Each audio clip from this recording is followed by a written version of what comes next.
अभिनंदन। स्वागत है आपका मेरे चैनल पर। आज मैं आपके सम्मुख एक महानायक की महागाथा लेकर प्रस्तुत हूँ।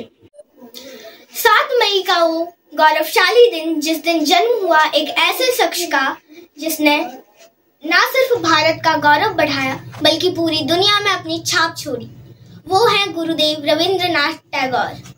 ज्यादातर लोग उन्हें हमारे देश के राष्ट्रगान जन गण मन के रचयिता के रूप में जानते हैं, लेकिन क्या आप जानते हैं वे प्रथम एशियाई नोबेल पुरस्कार विजेता हैं। रविंद्रनाथ टैगोर पूरी दुनिया में एक अकेले कवि हैं जिन्होंने 2 देशों के राष्ट्रगान लिखे हैं।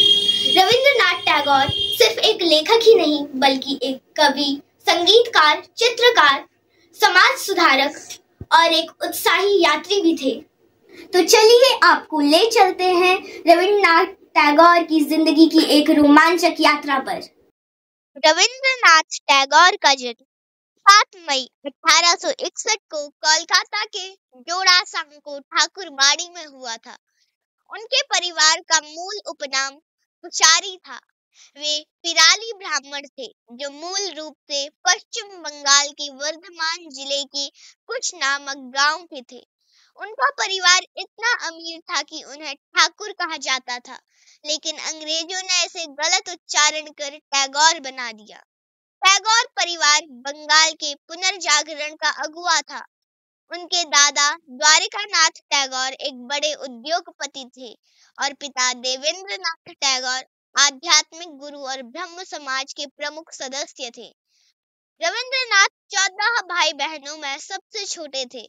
रविंद्रनाथ टैगोर के बड़े भाई सत्येंद्रनाथ टैगोर पहले भारतीय थे जिनका सिविल सेवा में चयन हुआ था। टैगोर को स्कूल की पढ़ाई कभी पसंद नहीं आई। वो क्लास में ध्यान नहीं देते थे, जिसके चलते शिक्षक उन्हें सजा देते थे। उन्होंने कई स्कूल बदले, Kolkata academy, oriental seminary, saint Xavier's, लेकिन आखिरकार स्कूल छोड़ दिया। फिर उनके बड़े भाई हेमेंद्रनाथ ने घर पर उनकी पढ़ाई शुरू की। यहाँ टैगोर को सिर्फ गणित विज्ञान जैसे विषय ही नहीं बल्कि जूडो, तैराकी, कुश्ती और संगीत जैसी चीजें भी सिखाई गई।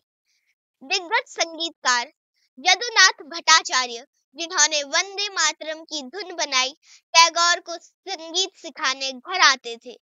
12 साल की उम्र में टैगोर अपने पिता के साथ आत्म खोज की यात्रा पर निकले। शांति निकेतन, अमृतसर के स्वर्ण मंदिर और हिमालय के डलहौजी में समय बिताया।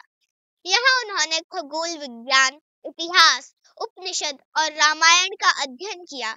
ये अनुभव उनकी रचनाओं में गहराई लाए। रविंद्रनाथ टैगोर के पिता देवेंद्रनाथ का सपना था कि उनका बेटा बैरिस्टर बने, इसलिए 1878 में उनका दाखिला लंदन के यूनिवर्सिटी कॉलेज में करा दिया, जहां उन्होंने कानून की पढ़ाई शुरू की।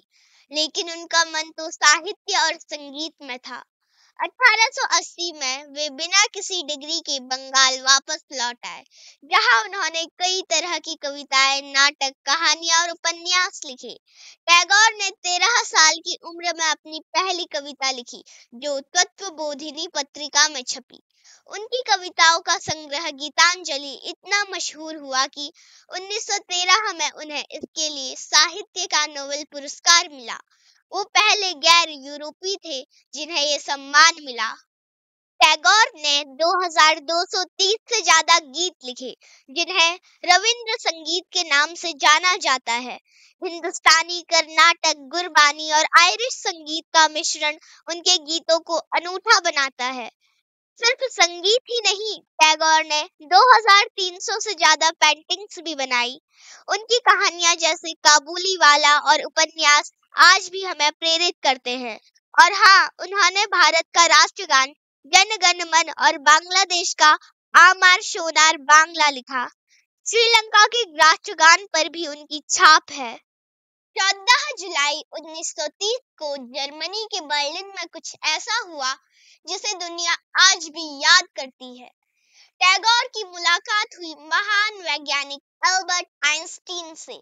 दोनों ने विज्ञान, सौंदर्य, चेतना और दर्शन पर गहरी बातचीत की। आइंस्टीन ने पूछा, क्या आप दुनिया से अलग देवताओं में विश्वास करते हैं? टैगोर ने जवाब दिया, इंसान का व्यक्तित्व ही ब्रह्मांड को समझता है। सत्य हमेशा मानवीय धारणा से जुड़ा है।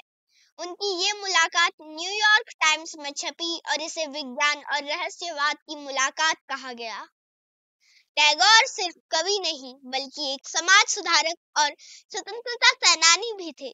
जब 1905 में अंग्रेजों ने बंगाल का विभाजन किया, टैगोर ने राखी उत्सव शुरू किया, जिसमें हिंदू मुसलमानों ने एकता के लिए राखी बांधी। टैगोर ने भारतीय स्वतंत्रता आंदोलन की प्रशंसा करते हुए गीत लिखे।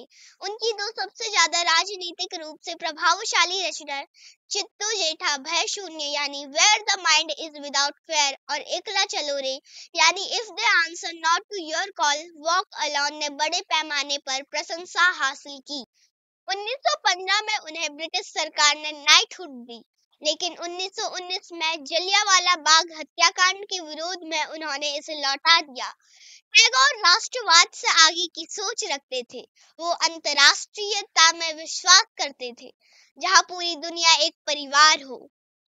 1901 में टैगोर ने शांति निकेतन में विश्व भारती विश्वविद्यालय की नींव रखी, जहां शिक्षा और प्रकृति का सुंदर मेल था। लेकिन 1940 में उनकी सेहत बिगड़ने लगी। 7 अगस्त 1941 को 80 साल की उम्र में वो हमें अलविदा कह गए। उनकी आखिरी कविता में वो लिखते हैं, मैंने जो भी देना था मैंने पूरा दे दिया। बदले में अगर मुझे कुछ प्यार, कुछ माफी मिले तो मैं उसे अपने साथ ले जाऊंगा। दोस्तों, रविंद्रनाथ टैगोर सिर्फ एक व्यक्ति नहीं, एक विचारधारा थे।